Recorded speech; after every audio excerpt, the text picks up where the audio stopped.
ওইগুলো কি মাছ নড়ছে? ওইটা তো ফলির মাছ। ফলির মাছ কত করে?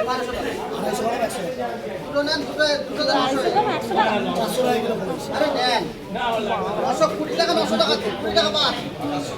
যেটা বলছি শুনুন, মাছটা ভালো আছে, আপনি তো আগেও নিয়েছেন মাছ, ঢোকবেন না।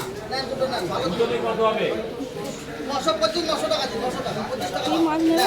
মাছ দুটো ভালো আছে। দুটোই এখন 100 টাকা খারাপ দেবেন না।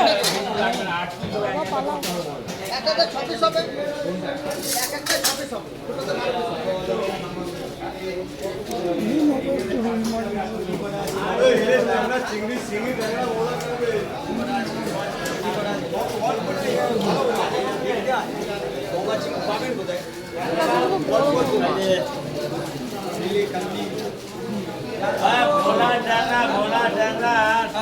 জল পড়বে না কি কথা।